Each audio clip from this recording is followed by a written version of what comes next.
അപ്പൊ calls in arrear calls in advance എല്ലാം കൂടി ഒരുമിച്ച് വന്നാൽ എങ്ങനെ ചെയ്യുന്നത് നമുക്കൊന്ന് നോക്കണ്ടേ.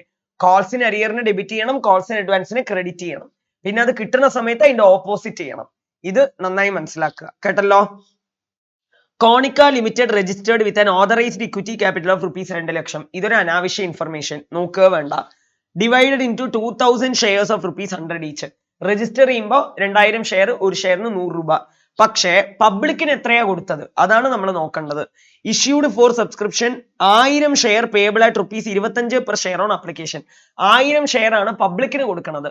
ഓക്കെ, പബ്ലിക്കിന് എത്രയാ കൊടുക്കുന്നത്? 1000 ഷെയർ പബ്ലിക്കിന് കൊടുത്തു. ഞാൻ എഴുതി വെക്കാം നിങ്ങളുടെ കൺവീനിയൻസിന് വേണ്ടിയിട്ട്. ഒരു ഷെയറിന് 100 രൂപ, 1000 ഷെയർ പബ്ലിക്കിന് കൊടുത്തു. 25 രൂപ ഓൺ അപ്ലിക്കേഷൻ. പിന്നെ അടുത്തത് 30 on allotment.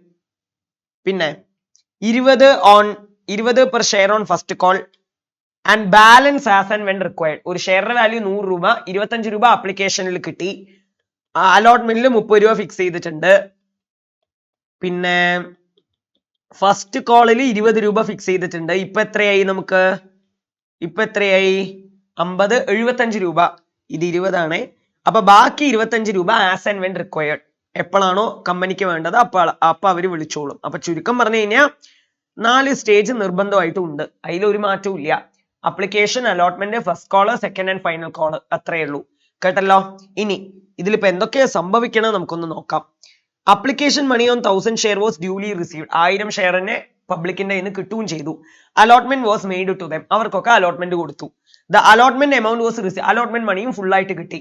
But when the first call was made, one share holder failed to pay the amount on 100 share held by him. First call വിളിക്കണ സമയത്ത്, അത് കിട്ടുന്ന സമയത്ത് ഒരു 100 ഷെയർ വാങ്ങിച്ച ഒരാൾ ഫസ്റ്റ് കോള് തന്നില്ല. ഒരാളുടെ കയ്യിൽ നിന്ന് എമൗണ്ട് കിട്ടിയില്ല എന്നുണ്ടെങ്കിൽ അതിന് എന്താ പറയുക? കോൾസ് ഇൻ അരിയർ എന്ന് പറയും. And another shareholder with 50 share paid the entire amount on his share. വേറൊരു ഷെയർ ഹോൾഡർ 50 ഷെയർ വാങ്ങിച്ച വേറൊരു ഷെയർ ഹോൾഡർ ഫസ്റ്റ് കോളിന്റെ കൂടെ തന്നെ കംപ്ലീറ്റ് എമൗണ്ട് തന്നു. കംപ്ലീറ്റ് പറഞ്ഞാൽ സെക്കൻഡ് കോളിന്റെ എമൗണ്ട് തന്നു. അപ്പൊ എന്താണത്? Calls in advance.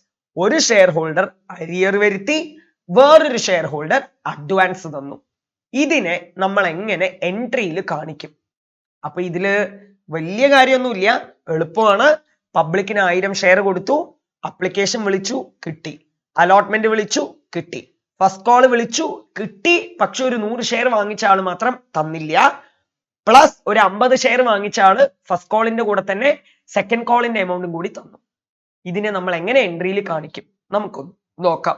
അപ്പോ ആദ്യത്തതൊക്കെ ഞാൻ ടെക്സ്റ്റ് നോക്കിയിട്ട് തന്നെ നിങ്ങൾക്ക് ആൻസർ പറഞ്ഞു തരാം. PDF നമ്മുടെ ഫയൽ നോക്കിയിട്ട് തന്നെ ആൻസർ പറഞ്ഞു തരാം. വളരെ ഇമ്പോർട്ടന്റ് ആയിട്ടുള്ള കാര്യം മാത്രം എഴുതി കാണിച്ചു തരാം. കേട്ടല്ലോ. അപ്പൊ ആദ്യത്തെ സ്റ്റേജ് അപ്ലിക്കേഷൻ ആണ്. അപ്ലിക്കേഷൻ കിട്ടുന്നു. Bank account debit to equity share application. Bank account debit to equity share application എത്രയാ? 1000 ഷെയറുടെ 25 രൂപ അപ്ലിക്കേഷൻ, 30 രൂപ അലോട്ട്മെന്റ്, 20 രൂപ ഫസ്റ്റ് കോള്, 25 രൂപ സെക്കൻഡ് ആൻഡ് ഫൈനൽ കോള്. 25 ആണ് അപ്ലിക്കേഷൻ. അപ്പൊ 1000 ഷെയറിന് 25 രൂപ പറഞ്ഞ 25000 രൂപ bank account debit equity share application. ആ കിട്ടിയ അപ്ലിക്കേഷൻ മണീനെ നമ്മൾ എവിടെ ട്രാൻസ്ഫർ ചെയ്യും? ഷെയർ ക്യാപിറ്റലിലോട്ട് ട്രാൻസ്ഫർ ചെയ്യും. അപ്പൊ equity share application account debit equity share capital 25000. ഇനി അടുത്ത എന്താ? അലോട്ട്മെന്റ് ഡ്യൂ ആവണ എൻട്രി. അലോട്ട്മെന്റ് ഡ്യൂ ആവണ എൻട്രി എന്ന് പറഞ്ഞു കഴിഞ്ഞാൽ എന്താ? Equity share allotment account debit equity share capital account. അപ്പൊ എന്താ വരിക? 30 രൂപയാണ് അലോട്ട്മെന്റ് എമൗണ്ട്, 30 രൂപയാണ് അലോട്ട്മെന്റ് എമൗണ്ട്. അപ്പോ ബാങ്ക് ഡ്യൂ ആവണ എൻട്രി, ബാങ്ക് അക്കൗണ്ട് അല്ല, ഡ്യൂ ആവണ entry equity share allotment account debit equity share capital. 1000 ഷെയറിന് 30 രൂപ പറയുമ്പോൾ 30,000. എന്നിട്ട് ഡ്യൂ ആയി കഴിഞ്ഞാൽ നമുക്ക് എമൗണ്ട് കിട്ടുകയും ചെയ്യും. എന്താണ്? Bank account debit equity share allotment. അത് കഴിഞ്ഞിട്ട് ഫസ്റ്റ് കോൾ വിളിക്കണ എൻട്രി, ഫസ്റ്റ് കോൾ ഡ്യൂ ആവണ എൻട്രി. ഫസ്റ്റ് കോൾ എത്രയാണ്? 20 രൂപ. കേട്ടല്ലോ. അപ്പൊ equity share first call account debit equity share capital 20000. നമ്മൾ ഇതുവരെ equity share first call account debit equity share capital 20000 ഇതുവരെ ഓക്കെ ആണെന്ന് വിചാരിക്കുന്നു. കിട്ടുമ്പോഴാണ് ഒരു 100 ഷെയർ വാങ്ങിച്ച ആളെ എമൗണ്ട് തരണില്ല, ഒരു 50 ഷെയർ വാങ്ങിച്ച ആളെ എക്സ്ട്രാ പൈസയും തരുന്നുണ്ട്. ഇതൊക്കെ കാണിക്കണം. എങ്ങനെ കാണിക്കും? നോർമലി എന്താ എൻട്രി വരിക? ബാങ്ക് അക്കൗണ്ട് ഡെബിറ്റ് ടു എന്ത് വരും? ഇക്വിറ്റി ഷെയർ ഫസ്റ്റ് കോൾ അല്ലേ? Equity share first call. നമുക്ക് ഫസ്റ്റ് കോൾ ആയിട്ട് യഥാർത്ഥത്തിൽ കിട്ടേണ്ട എമൗണ്ട് എത്രയാ? 20000. അതില് ഒരു 100 ഷെയർ വാങ്ങിച്ച ഒരാള് 20 രൂപ തരില്ല നമുക്ക്. പ്ലസ് ഒരു 50 ഷെയർ വാങ്ങിച്ച ഒരാള് 25 രൂപ സെക്കൻഡ് ആൻഡ് ഫൈനൽ കോൾഡ് എമൗണ്ടും ചേർത്തി തരും. അഡ്വാൻസ്. ഇത് അരിയർ, ഇത് അഡ്വാൻസ്. ഇതാണ് നടക്കുന്നത്. ഞാൻ എന്താ പറഞ്ഞിരിക്കുന്നത്? കോൾസ് ഇൻ അരിയറിന് ഡെബിറ്റ് ചെയ്യണം എന്നല്ലേ പറഞ്ഞിരിക്കുന്നത്. ഏതാണ് കിട്ടാത്തത്? First call. ഫസ്റ്റ് കോളിന്റെ സ്റ്റേജ് ഇതല്ലേ. ഫസ്റ്റ് കോളിന്റെ സ്റ്റേജിൽ കോൾസ് ഇൻ അരിയർ വരുന്നു. അപ്പൊ കോൾസ് ഇൻ അരിയറിന് എന്ത് ചെയ്യണം? ഡെബിറ്റ് ചെയ്യണം. കോൾസ് ഇൻ അരിയറിനെ ഡെബിറ്റ് ചെയ്ത് കാണിക്കാം. കോൾസ് ഇൻ അരിയറിനെ നമ്മൾ ഡെബിറ്റ് ചെയ്ത് കാണിക്കാം.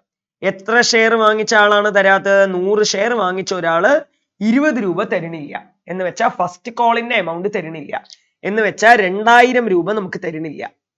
അപ്പൊ 20,000 കിട്ടേണ്ട അവിടെ 2000 രൂപ കിട്ടില്ല. ബാക്കി എത്ര വീഴും ബാങ്കില്? 18,000. പക്ഷെ 18,000 തന്നെ ആണോ? അതുമല്ല. വേറൊരു 50 ഷെയർ വാങ്ങിച്ച ഒരാള് സെക്കൻഡ് ആൻഡ് ഫൈനൽ കോൾഡ് എമൗണ്ടും കൂടി ചേർത്തി തരുന്നുണ്ട്. അപ്പൊ അതിനെന്താ പറയുക? കോൾസിന് അഡ്വാൻസ് എന്ന് പറയും. ശ്രദ്ധിച്ചു കേൾക്കുക. ഇത് ഫസ്റ്റ് കോൾ ആണ്. ഫസ്റ്റ് കോള് വിളിച്ചു, നമ്മൾ ഓൾറെഡി വിളിച്ചു. നമ്മൾ 20,000 രൂപ ഫസ്റ്റ് കോള് കിട്ടണം. പക്ഷേ വാങ്ങണ സമയത്ത് ഒരു 100 ഷെയർ വാങ്ങിച്ച ഒരാള് 20 രൂപ നമുക്ക് തരാൻ പോണില്ല. അപ്പൊ അതിനെയാണ് എന്ത് പറയുക? Calls in arrear. Calls in അരിയറിനെ എന്ത് ചെയ്യണം? നമ്മള് ഡെബിറ്റ് ചെയ്ത് കാണിക്കണം അല്ലേ. അപ്പൊ 20,000 രൂപ കിട്ടേണ്ട അവിടെ 2,000 രൂപ കിട്ടാൻ പോണില്ല. ശരി. ഫസ്റ്റ് കോളിന്റെ കൂടെ തന്നെ വേറൊരു ഷെയർ ഹോൾഡർ, ഒരു 50 ഷെയർ വാങ്ങിച്ച വേറൊരു ഷെയർ ഹോൾഡർ സെക്കൻഡ് കോൾഡ് എമൗണ്ടും കൂടി തരുന്നു. സെക്കൻഡ് കോളിന്റെ എമൗണ്ട് എത്രയായിരുന്നു? 25 രൂപ. ഞാൻ ചോദ്യം വായിച്ചപ്പോ പറഞ്ഞു തന്നിട്ടുണ്ടായിരുന്നു. സെക്കൻഡ് കോളിന്റെ എമൗണ്ട് എത്രയായിരുന്നു? 25 രൂപ. അതും കൂടി ചേർത്ത് ഈ ഫസ്റ്റ് കോളിൽ തരുന്നുണ്ട്. അപ്പോ സെക്കൻഡ് കോളിന്റെ എമൗണ്ട് ആണ് അഡ്വാൻസ് ആയി കിട്ടണമെങ്കിൽ ഞാൻ എന്താ പറഞ്ഞിരിക്കണത്? First കോളിന്റെ അവിടെയല്ലേ advance ചെയ്തേണ്ടത്. അപ്പൊ കോൾസിന് അഡ്വാൻസിന് എന്ത് ചെയ്ത് കാണിക്കണം? ക്രെഡിറ്റ് ചെയ്ത് കാണിക്കണം. കോൾസിന് അഡ്വാൻസിനെ ക്രെഡിറ്റ് ചെയ്ത് കാണിക്കണം. കോൾസിന് അഡ്വാൻസിനെ ക്രെഡിറ്റ് ചെയ്ത് കാണിക്കണം. ഡൗട്ട് ഇല്ലല്ലോ. അപ്പോ 50 ഷെയർ വാങ്ങിച്ച ഒരാള് 25 രൂപ നമുക്ക് നേരത്തെ തന്നു. അങ്ങനെയാണെങ്കിൽ എത്രയാ വരിക? 1250 രൂപ എക്സ്ട്രാ കിട്ടും. ഒന്ന് ആലോചിച്ച് നോക്കൂ. 20,000 കിട്ടേണ്ട അവിടെ 2,000 രൂപ കിട്ടില്ല. ബാക്കി എത്രയേ കിട്ടുള്ളൂ? 18,000 പ്ലസ് ഒരു ഷെയർ ഹോൾഡറുടെ എക്സ്ട്രാ പണവും കിട്ടും, 1250. അപ്പൊ മൊത്തം നമുക്ക് ബാങ്കിൽ എത്ര വീഴും? 19,250 രൂപ കിട്ടും. നിങ്ങൾ ഇങ്ങനെ ചെയ്താൽ മതി. 20,000 പ്ലസ് 1250 രൂപ ആഡ് ചെയ്യുക, അതിന്ന് 2,000 മൈനസ് ചെയ്യുക, ബാക്കി വരുന്നത് 19,250 രൂപ. ഇത്രയേ ഉള്ളൂ അല്ലേ. അപ്പൊ 1250 കറക്റ്റ് ആണോ? 18,000 കൂടെ 1250 രൂപ എക്സ്ട്രാ കിട്ടുകയും ചെയ്യും. അപ്പൊ എന്താണ്? ബാക്കി 19,250 രൂപ നമ്മുടെ ബാങ്കിൽ വീഴും.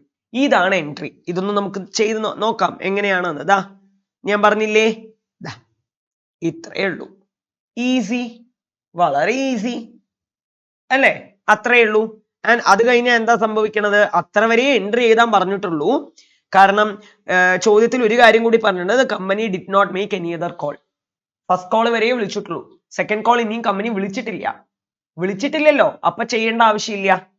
പക്ഷെ നമുക്ക് എന്ത് ചെയ്യാം? വിളിച്ചാൽ എന്തായിരിക്കും നോക്കാം നമുക്ക് അല്ലെ. ഇനി സെക്കൻഡ് ആൻഡ് ഫൈനൽ കോൾ വിളിക്കുകയാണെങ്കിലോ, share second and final call account debit, share second and final call account debit to എന്ത് വരും? Share capital. To share second and final call account debit to share capital എന്ന് പറഞ്ഞു വരും. എത്രയാ amount? 1000 ഷെയറുടെ 25 രൂപ നമുക്ക് കിട്ടണം. മൊത്തം 25,000 കിട്ടണം. പക്ഷെ കിട്ടുമ്പോഴാണ് ശ്രദ്ധിക്കേണ്ടത്. ബാങ്ക് അക്കൗണ്ട് നോർമലി എന്താ എൻട്രി വരിക? Bank account debit to share എന്താ വരിക? Second and final call. Second and final call കിട്ടേണ്ടത് എത്രയാ? 25,000 കിട്ടണം. പക്ഷേ ഇതിലാണ് അടുത്ത ട്വിസ്റ്റ്. ഇതൊന്നും ഇല്ല ചോദ്യത്തിൽ, നമ്മൾ ചെയ്തു നോക്കണം മക്കളെ. ഓൾറെഡി ഒരു 100 ഷെയർ വാങ്ങിച്ച ഒരാള് ഫസ്റ്റ് കോള് തരണില്ല. ഫസ്റ്റ് കോളേ തരാത്ത ആള് സെക്കൻഡ് കോള് തരൂ. അപ്പൊ അയാൾ ഇതിലും അരിയർ വരുത്തില്ലേ? അത് പിന്നെ ചോദ്യത്തിൽ പറയേണ്ട ആവശ്യമൊന്നുമില്ല. അത് ബേസിക് കോമൺ സെൻസ് ആണ്. ഒരാള് 3ാമത്തെ അടവേ അടച്ചിട്ടില്ല, 4ാമത്തെ അടവിന്റെ കൂടെ 3ാമത്തെ അടവ് തന്നു എന്നെങ്ങാനും ചോദ്യത്തിൽ പറഞ്ഞിട്ടില്ല. അങ്ങനെ പറഞ്ഞിട്ടുണ്ടെങ്കിൽ സീനെ മാറി അല്ലേ. പക്ഷേ 3ാമത്തെ ഇൻസ്റ്റാൾമെന്റ് തന്നില്ല. അപ്പൊ 4ാമത്തെ ഇൻസ്റ്റാൾമെന്റ് വിളിക്കുകയും ചെയ്തു. മൂന്നാമത്തെ ഇൻസ്റ്റാൾമെന്റ് തരാത്ത ഒരാള് നാലാമത്തെ ഇൻസ്റ്റാൾമെന്റ് തരുമോ? ഇല്ല. അപ്പൊ അതും അരിയർ അല്ലേ? കോൾസിന് അരിയർ വന്നാൽ എന്ത് ചെയ്ത് കാണിക്കണം? ഡെബിറ്റ് ചെയ്ത് കാണിക്കണം. അപ്പൊ കോൾസിന് അരിയറിനെ ഒരിക്കൽ കൂടി എന്ത് ചെയ്യണം? ഡെബിറ്റ് ചെയ്യണം. ഇത് ആ 100 ഷെയർ വാങ്ങിച്ച ആള് 25 രൂപയും തരില്ല, 2500 രൂപ നമുക്ക് കിട്ടാൻ പോണില്ല. ശരി, പക്ഷെ ഒരു 50 ഷെയർ വാങ്ങിച്ച ഒരാള് ഓൾറെഡി 25 രൂപ നമുക്ക് തന്നു കഴിഞ്ഞു. അയാള് പിന്നെയും ഇവിടെ തരണോ? വേണ്ടല്ലോ. കോൾസ് ഇൻ അഡ്വാൻസ് നമ്മൾ ഓൾറെഡി എഴുതിയില്ലേ? ഫസ്റ്റ് കോളിന്റെ കൂടെ കോൾസ് ഇൻ അഡ്വാൻസ് നമ്മൾ ഓൾറെഡി എഴുതിയില്ലേ?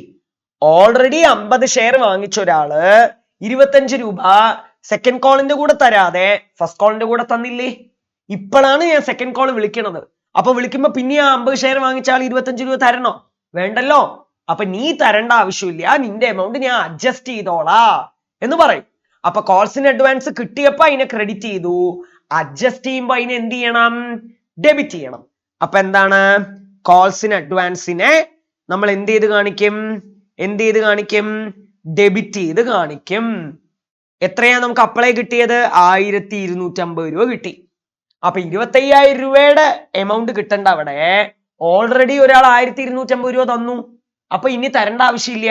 അതേപോലെ 100 ഷെയർ വാങ്ങിച്ച ഒരാള് ഫസ്റ്റ് കോളേ തന്നിട്ടില്ല, സെക്കൻഡ് കോൾ തരൂ, അപ്പൊ അതും അരിയർ ആവും.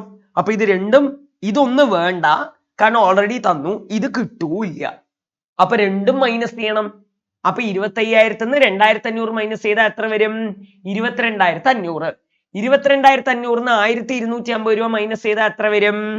എത്രയാ വരിക? വേഗം കാൽക്കുലേറ്റ് ചെയ്ത് പറയൂ. 22,500 നമ്മൾ എന്ത് ചെയ്യണം? 1250 നമ്മൾ മൈനസ് ചെയ്യുന്നു.